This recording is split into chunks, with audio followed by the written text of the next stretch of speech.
एकादशी परम तिथि। एक बार महान जैमिनी ऋषि ने अपने गुरु श्रील व्यासदेव से कहा, हे गुरुदेव, पूर्व काल में आपने गंगा देवी की महिमा का इतिहास, भगवान विष्णु की आराधना के लाभ, अनाज का दान, जल का दान तथा ब्राह्मण के चरणों को धोने वाले जल का पान करने की उदारशीलता का वर्णन करके मुझे कृतार्थ किया था। कृपया अब मुझे बताइए कि एकादशी का प्राकट्य कब हुआ, ये किनसे उत्पन्न हुई, व्रत का क्या विधान है, श्री एकादशी पर पूजित विग्रह कौन है। केवल आप ही वो व्यक्ति हैं जो मेरी इस जिज्ञासा को शांत कर सकते हैं। ये कहकर मुझे कृतार्थ करें। श्री व्यासदेव जैमिनी ऋषि की जिज्ञासा को सुनकर दिव्य आनंद से गदगद हो गए और कहने लगे, हे ब्राह्मण, जैमिनी एकादशी पालन द्वारा प्राप्त लाभ तो मात्र परम भगवान नारायण ही पूर्णतः हे ब्राह्मण, जैमिनी एकादशी पालन द्वारा प्राप्त लाभ तो मात्र परम भगवान नारायण ही पूर्णतः वर्णित कर सकते हैं, परंतु फिर भी मैं आपकी जिज्ञासा को शांत करने का प्रयास करता हूँ।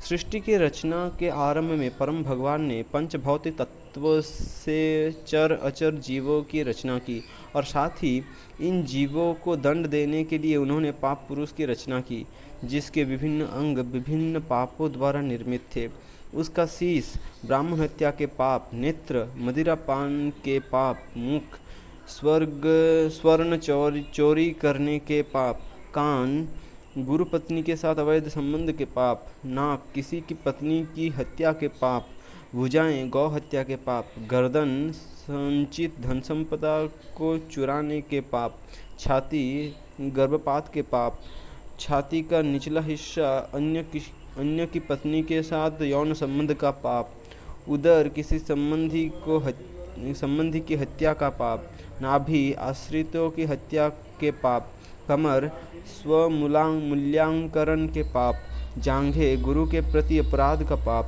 नितंब किसी गोपनीय विषय के प्रति पाप, पाँव पितृहत्या के पाप और केस गंभीर पाप कार्यों के पापों के स्वरूप थे। इस प्रकार सभी पाप कार्यों को लेकर एक भयंकर व्यक्तित्व की रचना हो गई। उसकी शारीरिक कांति गहरी व नेत्र पीले हैं। वो पापी व्यक्ति को कष्ट देकर दंडित करता है। इस पाप पुरुष को देखकर परम पुरुषोत्तम भगवान इस प्रकार विचार करने लगे, मैं जीवों के कष्टों व उनके सुखों का सृष्टि करता हूँ। मैंने पाप पुरुष की रचना की जो सभी झूठे कपटी व पापी लोगों को दंड देता है।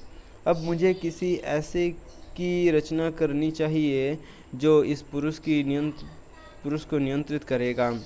उसी समय भगवान ने यमराज नामक एक पुरुष तथा विभिन्न नारकीय लोकों की सृष्टि की।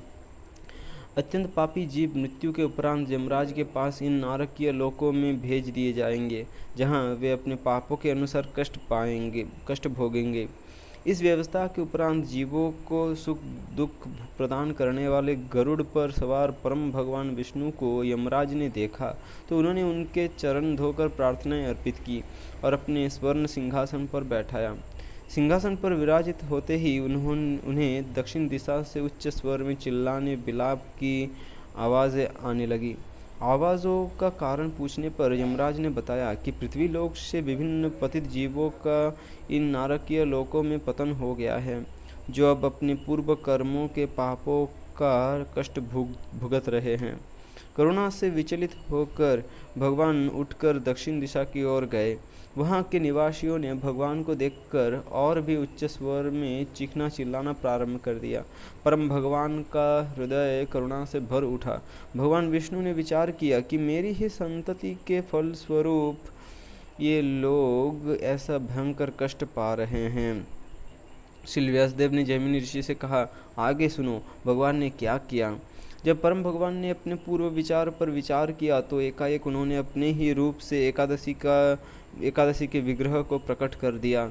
इसके उपरांत विभिन्न पापी जीव एकादशी व्रत का पालन करने लगे और उनका उत्थान वैकुंठ की ओर होने लगा। हे मेरे पुत्र जैमिनी, अतः एकादशी तिथि परम भगवान विष्णु और जीवों के हृदय में स्थित परमात्मा का स्वयं प्रकट रूप है। श्री एकादशी सर्वोच्च पवित्र कार्य तथा समस्त व्रतों में शिरोमणि है। एकादशी के बढ़ते हुए प्रभाव को देखकर पाप पुरुष संशयित होकर भगवान विष्णु के पास गया और तथा प्रार्थनाएं अर्पित करने लगा। भगवान विष्णु ने उससे अत्यंत प्रसन्न होकर कहा, मैं तुम्हारी सुंदर प्रार्थनाओं से अत्यंत प्रसन्न हूँ, वर मांगो। पाप पुरुष ने उत्तर दिया, मैं आपके द्वारा उत्पन्न संतान हूँ जो पापी लोगों को दंड देने हेतु सृजित की गई है, परंतु एकादशी के प्रभाव के कारण मैं पूर्णतया नष्ट हो रहा हूँ। हे प्रभु, मेरे नष्ट होने के उपरांत आपके द्वारा सृजित भौतिक शरीरधारी सभी जीव मुक्त होकर वैकुंठ लोक लौट जाएंगे।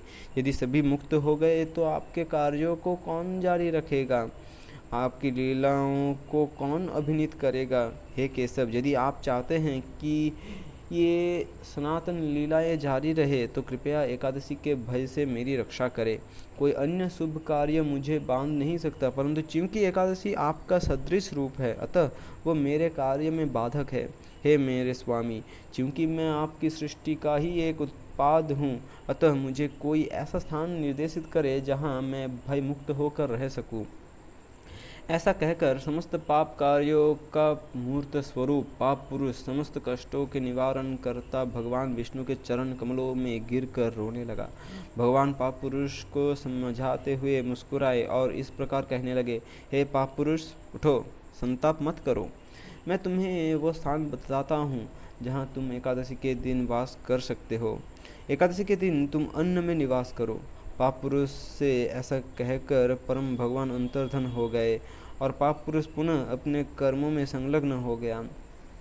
इसलिए जो जीव अपनी आत्मा के सर्वोच्च लाभ के इच्छुक हैं, वे एकादशी पर अन्न ग्रहण नहीं करेंगे। भगवान विष्णु के निर्देशानुसार एकादशी के दिन अन्न के प्रत्येक कौर के लिए व्यक्ति को लाखों ब्राह्मणों की हत्या का फल मिलता है। फिर से कहता हूँ, भगवान विष्णु के निर्देशानुसार एकादशी के दिन अन्न के प्रत्येक कौर के लिए व्यक्ति को लाखों ब्राह्मणों की हत्या का फल मिलता है। अतः मैं बारंबार कठोरतापूर्वक कहता हूँ, एकादशी के दिन अन्न ग्रहण ना करे, अन्न ग्रहण ना करे, अन्न ग्रहण ना करे।